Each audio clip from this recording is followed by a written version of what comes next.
Hello and welcome everybody to the Backmarkers F1 Power Rankings for the drivers following the 2020 Styrian Grand Prix. Before we get into our list, if you haven't done so already, please check out our recap podcast of the Styrian Grand Prix. You can find that in the little annotation, I don't know, what do you call it? So like it's an eye. It's an eye, yeah, that's what I was looking for. I was going to say question mark, but the little eye up in the right-hand corner and also in the description of this video below. Check out all of our reactions to the race there. Okay. So getting into our list for this week, it is the second edition following the second race of the season. A couple of new entrants, and other than that, though, it's mostly just a shuffle of the list, a couple of drivers going here and there. So, as tradition, we start off in number 10. And now this driver, same position as he was last week, it's George Russell. Yeah, George really stayed here because of his qualifying, wrestling that Williams Mercedes up to 12th. Wrestling. Oh, wrestling. I didn't even mean to pun that. That was good. Russell wrestling Williams? That's a tongue twister. That's a lot going on there. Up to P12 in the rain. Very good qualifying. First time since 2018, I believe, that Williams was in Q2, so good for them. They got to enjoy a Q2 experience, and good for Russell. Now his race didn't perform out as well as he maybe wanted it to, but still a qualifying effort is just enough to keep him at P10. Yeah, and I think being less than 2/10 off of Sebastian Vettel to make it into Q3 keeps you in our list. Yeah, every day of the week. All right, so then at number 9, a new entrant for this week, making his debut in the Power Rankings, is Racing Point's Lance Stroll. Shout out to the Canadian kid on the grid. And Lance Stroll, I must say, this was probably one of the first races, maybe since Baku in 2017, certainly in a long time, that I've seen Lance get his elbows out and show us what he's really made of. And I know we were kind of going back and forth in the podcast about what you thought about his overtake on Ricciardo.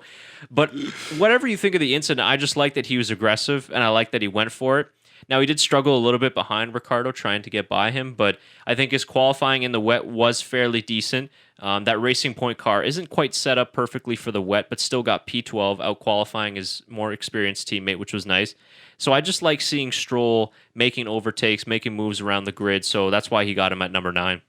I think this is the first time as well Lance Stroll has made our drivers' rankings in existence. I think that's right. Yeah. Good point. I think it's his first time ever. So congrats to him. That's a huge accomplishment, and the award will be coming in the mail. Yeah. Actually, I think the funny thing is that George Russell made one entry into our thing last year, and it was the second week that we did this. Yeah, that makes sense. I think it was the first or second week that we did it. So that makes sense. Yeah.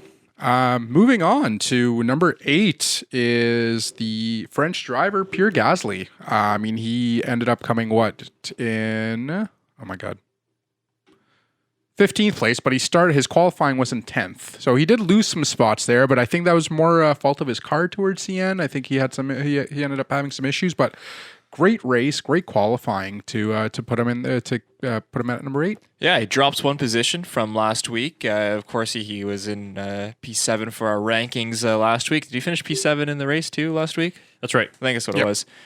So, of course, this is, for those of you who are new to the power rankings, this takes in part not just the one Grand Prix, takes in part Grand Prix in previous as well. So that's why Pierre Gastly only fell one place after this performance. But as Shaker mentioned, a very solid qualifying race. Didn't end up where he wanted to, but still ends up in our top 10 at number 8.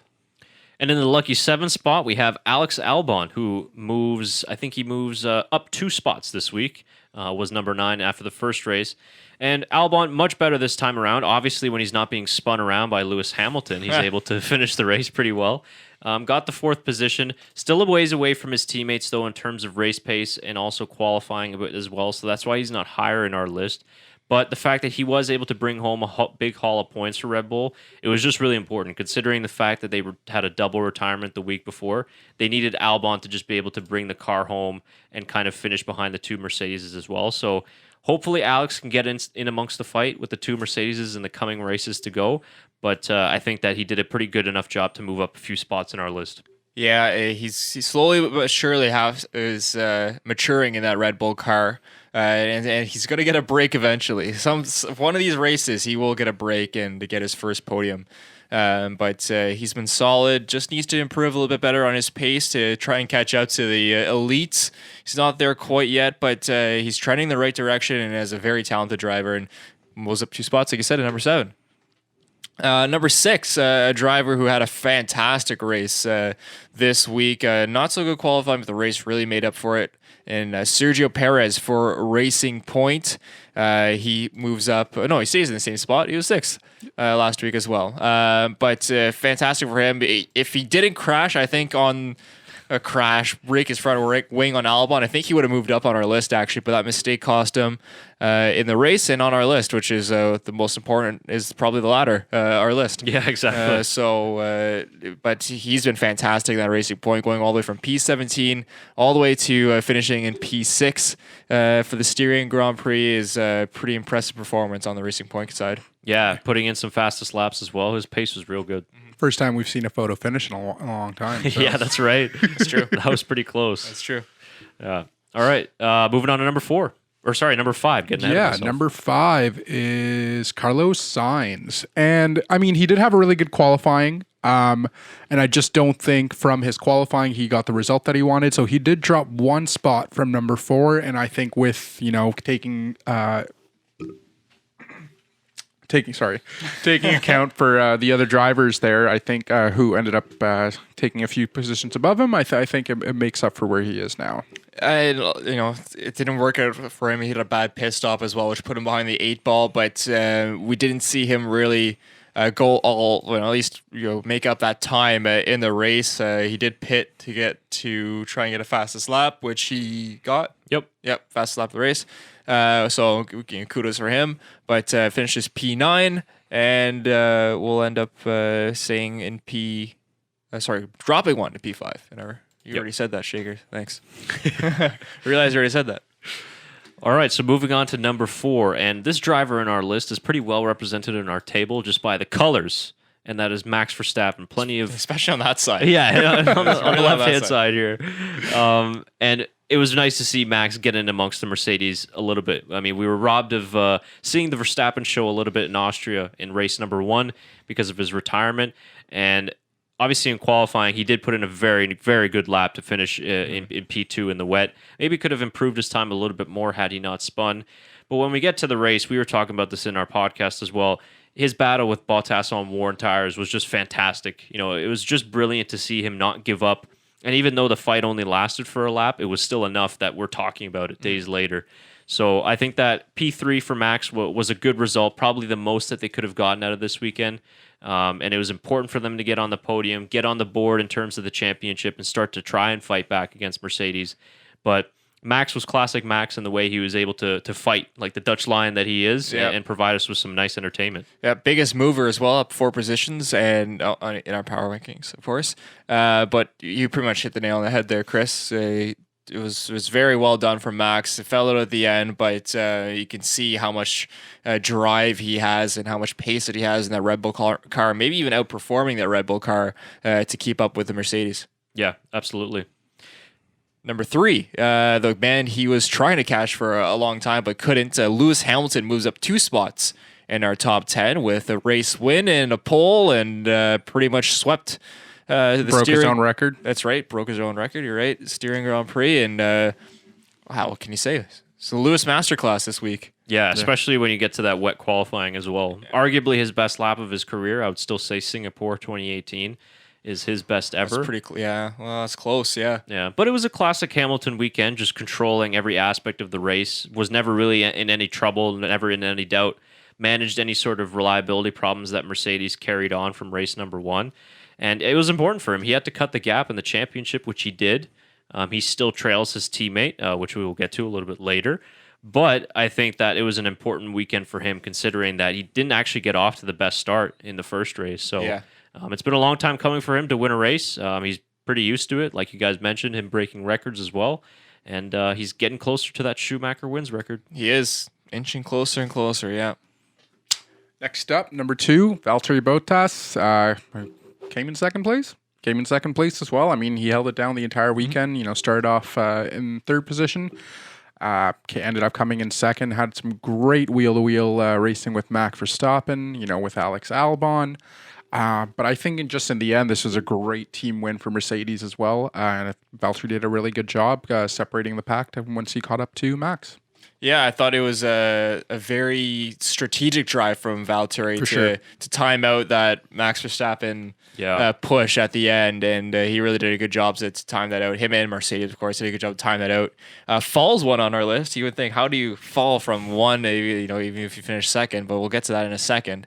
But a great performance of Valtteri. Still leads a championship, and we'll be looking to continue that in Hungary. Yeah, and keeping his lead is a deciding factor of why he's still ahead of his teammate in our list as well. Mm-hmm. And I think it was a championship quality drive from Bottas. So, and a new contract as well. That's right. Yeah, positives for Valtteri.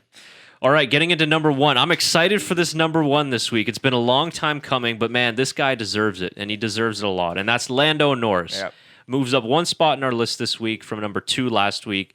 And you didn't think, if you watched about 65 laps of the Styrian Grand Prix, you wouldn't think that Lando would be number 1 on our list, but you never tune out until the very end. And what did you say, Shaken? Once he hit that scenario 7, it was time to go. It was time to go. And yeah, I mean, we mentioned in our podcast earlier, he just waited it out, and I think they do. McLaren did the same thing last week to get him the fastest lap at the end, and just kicked in scenario 7 over the last 2 or 3 laps of the race, and just waited it out for Lance Stroll and Ricciardo to work it out, and just waited his moment. I mean, perfect, absolutely perfect. I don't know what's going on with scenario 7, but it's Lando setting. It's Lando bot setting is what it is. But he was fantastic. Once again, another great qualifying, and does a great job to, go move up 3 positions in 1 lap. Was it 3 or 3 positions? Three, right? Yeah. Went from 6th to 7th to 5th. The 8th to 5th. Oh my God! What a mess! What a mess. Anyways, he moved up 3 positions. That's all that matters. But no, he takes number 1 on our list. Lando Norris, good for him, and you'll look to continue that on Hungary. Maybe he can try and get a podium in Hungary, a race win. I mean, maybe like that McLaren has some pretty solid downforce. Yeah, absolutely. So. And we talked about it in the podcast as well. He's 3rd in the championship. That's right, and he's not that far behind. No, he's not. He's just 13 points. 17 points. Yeah, we went through this already. 17 points behind. 11 points behind Hamilton. So right. Great for him, man. And McLaren are just working really well so far in the opening couple of races. So super happy for Norris, and deservedly so. Takes the number 1 spot for the first time ever. 8 to 5th confirmed. 8 to 5th confirmed. We got that. If he gets a podium in Hungary, he'll get to drink his first champagne. Is that right? He couldn't drink. He can't drink, and he couldn't drink in Austria. Oh, so what did he get? Rose water? He tossed it on his head. Oh, okay. Why couldn't he drink it? Because he's not the legal age in Austria. What's Austria's legal age? It's 21 because he's 19 and he wasn't allowed to drink, and Charles Leclerc and Bottas were allowed to drink it. Oh, yeah, that's no fun. Yeah, that's there's literally like a picture of Lando Norris, Charles Leclerc, and Valtteri Bottas the first week, and they're all drinking it, and he's tossing it on his head. Yeah, I remember seeing that. Yeah. Well, now I know why. Good. Yeah, it was nice to pick up on that. I thought he was just warm. Yeah, trying to cool himself off. I mean, I would pour champagne so on I myself think, too. Actually, maybe not even in Hungary. Maybe it's the UK. If he gets a podium, he can drink there. UK can definitely drink there. I think it's 18. So yeah, for sure. Huh, interesting. Well, let's hope for that Lando can drink. Yeah, let's hope so. Speaking of Leclerc, actually, one of the reasons why he has exited our list is he's crashed his team. Yeah, typically when you ride the rear wing of your teammate, I didn't even notice he was. Not on the list. That's all right. Poor Charles. He'll try to rebound and get back on our list. But I guess that's why there's like a brand new entry. And that one makes sense. That's right. That's all right. Not many people noticing Ferrari nowadays. That's true. They'll have to get used to it. All right, that does it for the top 10 power rankings of the drivers this week. We're going to Hungary next week, or actually this week, sorry. So we'll have another list come in next week. So let us know in the comments what you think of our list. Comment your own list down below. Leave this video a like and a subscribe if you do enjoy it, and check out our podcast. As we mentioned before, you can find that in the playlist and in our homepage of our channel, and you'll find plenty of content to keep you occupied before the next race in Hungary. Mm-hmm. Anything else? No, that's it. All right. Thanks everyone for watching, and we'll see you next time for the Backmarkers F1 Power Rankings.